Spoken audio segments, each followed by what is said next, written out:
بسم الله الرحمن الرحيم ياسين والقرآن الحكيم إنك لمن المرسلين على صراط مستقيم تنزيل العزيز الرحيم لتنذر قوما ما أنذر آباؤهم فهم غافلون لقد حق القول على أكثرهم فهم لا يؤمنون إنا جعلنا في أعناقهم أغلالا فهي إلى الأذقان فهم مقمحون وجعلنا من بين أيديهم سدا ومن خلفهم سدا فأغشيناهم فهم لا يبصرون وسواء عليهم أنذرتهم أم لم تنذرهم لا يؤمنون إنما تنذر من اتبع الذكر وخشي الرحمن بالغيب فبشره بمغفرة وأجر كريم إنا نحن نحيي الموتى ونكتب ما قدموا وآثارهم وكل شيء أحصيناه في إمام مبين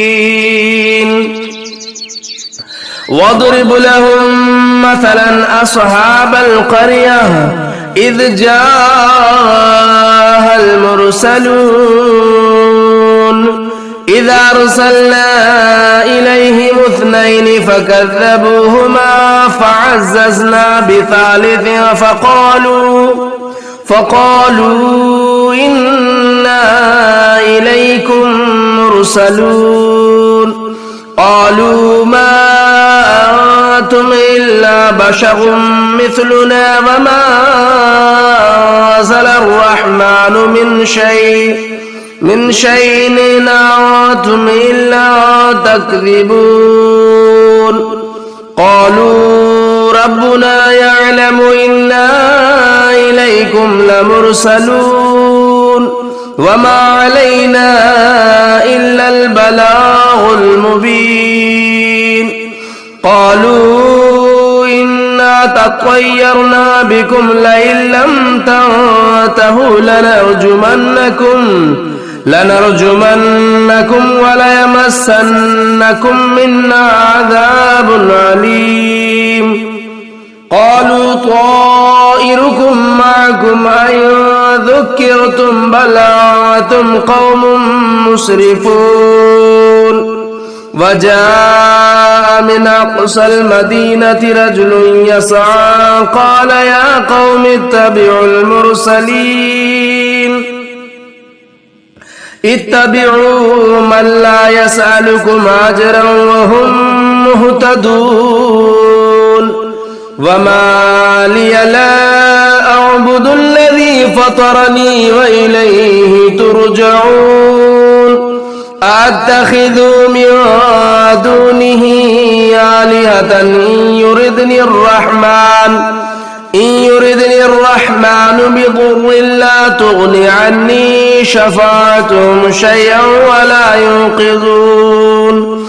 إني إذا لفي ضلال مبين إني آمنت بربكم فاسمعون قيل ادخل الجنة قال يا ليت قومي يعلمون بما غفر لي ربي واجعلني من المكرمين وما أرسلنا على قومه من بعده من جود من السماء وما كنا منزلين إن كانت إلا صيحة واحدة فإذا هم خامدون يا حسرة على العباد ما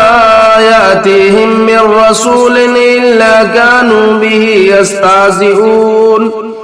ألم يروا كم أهلكنا قبلهم من القرون أنهم إليهم لا يرجعون وإن كل لما جميع لدينا محضرون وآية لهم الأرض الميتة أحييناها وأخرجنا منها حبا فمنه يأكلون وجعلنا فيها جنات من نخيل وأعناب وفجرنا فيها من العيون ليأكلوا من ثمره وما عملته أيديهم أفلا يشكرون سبحان الذي خلق الأزواج كلها مما تنبت الأرض ومن أنفسهم ومما لا يعلمون وآية لهم الليل نسلخ منه النهار فإذا هم مظلمون والشمس تجري لمستقر لها ذلك تقدير العزيز العليم والقمر قدرناه منازل حتى عاد كالعرجون القديم لا الشمس ينبغي لها تدرك القمر ولا الليل سابق النهار وكل في فلك يسبحون وآية لهم أنا حملنا ذريتهم في الفلك المشحون وخلقنا لهم من مثله ما يركبون وإن نشأ نغرقهم فلا صريخ لهم ولا هم ينقذون إلا رحمة منا ومتاعا إلى حين وإذا قيل لهم اتقوا ما بين أيديكم وما خلفكم لعلكم ترحمون وما تأتيهم من آية من آيات ربهم إلا كانوا عنها معرضين وإذا قيل لهم أنفقوا مما رزقكم الله قال الذين كفروا للذين آمنوا ونطعم من لو يشاء الله أطعمه إن أنتم إلا في ضلال مبين ويقولون متى هذا الوعد إن كنتم صادقين ما ينظرون إلا صيحة واحدة تأخذهم وهم يخصمون فلا يستطيعون توصية ولا إلى أهلهم يرجعون ونفخ في الصور فإذا هم من الأجداث إلى ربهم يصلون قالوا يا ويلنا من بعثنا من مرقدنا هذا ما وعد الرحمن وصدق المرسلون إن كانت إلا صيحة واحدة فإذا هم جميع لدينا محضرون فاليوم لا تظلم نفس شيئا ولا تجزون إلا ما كنتم تعملون إن أصحاب الجنة اليوم في شغل فاكهون هم وأزواجهم في ظلال على الأرائك متكئون لهم فيها فاكهة ولهم ما يدعون سلام قولا من رب رحيم وامتازوا اليوم أيها المجرمون ألم أعهد إليكم يا بني آدم ألا تعبدوا الشيطان إنه لكم عدو مبين أن اعبدوني هذا صراط مستقيم ولقد أضل منكم جبلا كثيرا أفلم تكونوا تعقلون هذه جهنم التي كنتم توعدون اصلوها اليوم بما كنتم تكفرون اليوم نختم على أفواههم وتكلمنا أيديهم وتشهد أرجلهم بما كانوا يكسبون ولو نشاء لطمسنا على أعينهم فاستبقوا الصراط فأنى يبصرون ولو نشاء لمسخناهم على مكانتهم فما استطاعوا مضيا ولا يرجعون ومن نعمره ننقص في الخلق أفلا يعقلون وما علمناه الشعر وما ينبغي له إن هو إلا ذكر وقرآن مبين لينذر من كان حيا ويحق القول على الكافرين أولم يروا أنا خلقنا لهم مما عملت أيدينا أنعاما فهم لا مالكون وذللناها لهم فمنها ركوبهم ومنها يأكلون ولهم فيها منافع ومشارب أفلا يشكرون واتخذوا من دون الله آلهة لعلهم ينصرون لا يستطيعون نصرهم وهم لهم جند محضرون فلا يحزنك قولهم إنا نعلم ما يسرون وما يعلنون أولم ير الإنسان أنا خلقناه من نطفة فإذا هو خصيم مبين وضرب لنا مثلا ونسي خلقه قال من يحيي العظام وهي رميم قل يحيي الذي أنشأها أول مرة وهو بكل خلق عليم الذي جعل لكم من الشجر الأخضر نارا فإذا أنتم منه توقدون أوليس الذي خلق السماوات والأرض بقادر على أن يخلق مثلهم بلى وهو الخلاق العليم إنما أمره إذا أراد شيئا أن يقول له كن فيكون فسبحان الذي بيده ملكوت كل شيء وإليه ترجعون بسم الله الرحمن الرحيم الرحمن علم القرآن خلق الإنسان علمه البيان الشمس والقمر بحسبان والنجم والشجر يسجدان والسماء رفعها ووضع الميزان ألا تطغوا في الميزان وأقيموا الوزن بالقسط ولا تخسروا الميزان والأرض وضعها للأنام فيها فاكهة والنخل ذات الأكمام والحب ذو العصف والريحان فبأي آلاء ربكما تكذبان خلق الإنسان من صلصال كالفخار وخلق الجان من مارج من نار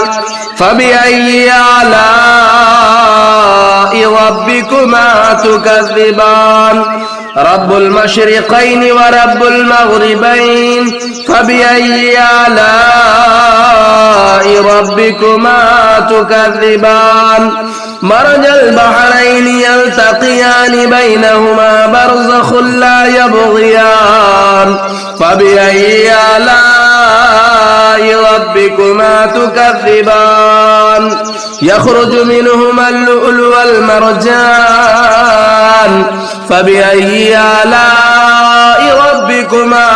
تكذبان وله الجوار المنشآت في البحر كالأعلام فبأي آلاء ربكما تكذبان كل من عليها فان ويبقى وجه ربك ذو الجلال والإكرام فبأي آلاء ربكما تكذبان يسأله من في السماوات والأرض كل يوم هو في شأن فبأي آلاء ربكما تكذبان سنفرغ لكم أيها الثقلان فبأي آلاء ربكما تكذبان يا معشر الجن والإنس إن استطعتم أن تنفذوا من أقطار السماوات والأرض فانفذوا لا تنفذون إلا بسلطان فبأي آلاء ربكما تكذبان يرسل عليكما شعاظ من نار ونحاس فلا تنتصران فبأي آلاء ربكما تكذبان فإذا انشقت السماء فكانت وردة كالدهان فبأي آلاء ربكما تكذبان فيومئذ لا يسأل عن ذنبه إنس ولا جان فبأي آلاء ربكما تكذبان يعرف المجرمون بسيماهم فيؤخذوا بالنواصي والأقدام فبأي آلاء ربكما تكذبان هذه جهنم التي يكذب بها المجرمون يطوفون بينها وبين حميم آن فبأي آلاء ربكما تكذبان ولمن خاف مقام ربه جنتان فبأي آلاء ربكما تكذبان ذواتا أفنان فبأي آلاء ربكما تكذبان فيهما عينان تجريان فبأي آلاء ربكما تكذبان فيهما من كل فاكهة زوجان فبأي آلاء ربكما تكذبان متكئين على فرش بطائنها من استبرق وجنى الجنتين دان فبأي آلاء ربكما تكذبان فيهن قاصرات الطرف لم يطمثهن إنس قبلهم ولا جان فبأي آلاء ربكما تكذبان كأنهن الياقوت والمرجان فبأي آلاء ربكما تكذبان هل جزاء الإحسان إلا الإحسان فبأي آلاء ربكما تكذبان ومن دونهما جنتان فبأي آلاء ربكما تكذبان مدهامتان فبأي آلاء ربكما تكذبان فيهما عينان نضاختان فبأي آلاء ربكما تكذبان فيهما فاكهة والنخل والرمان فبأي آلاء ربكما تكذبان فيهن خيرات حسان فبأي آلاء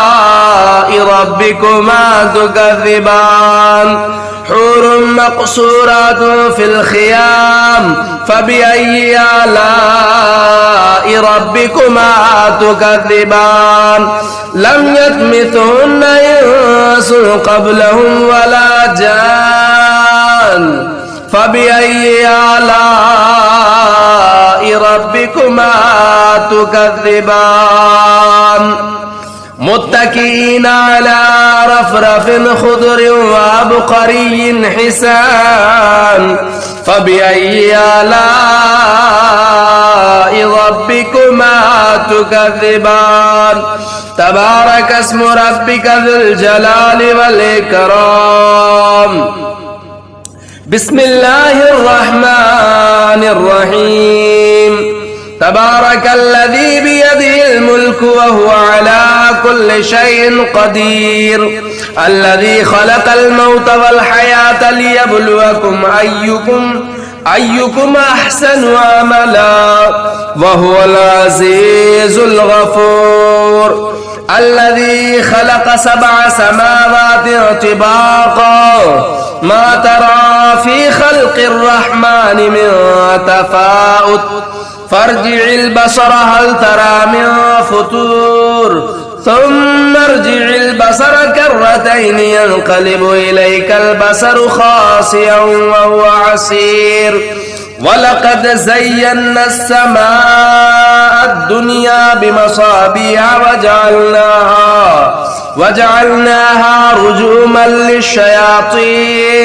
للشياطين وأعتدنا لهم عذاب السعير وللذين كفروا بربهم عذاب جهنم وبئس المصير إذا ألقوا فيها سمعوا لها شهيقا وهي تفور تكاد تميز من الغيظ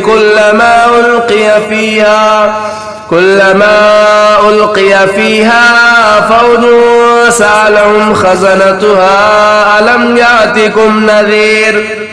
قالوا بلى قد جاءنا نذير فكذبنا وقلنا ما نزل الله من شيء إن أنتم إلا في ضلال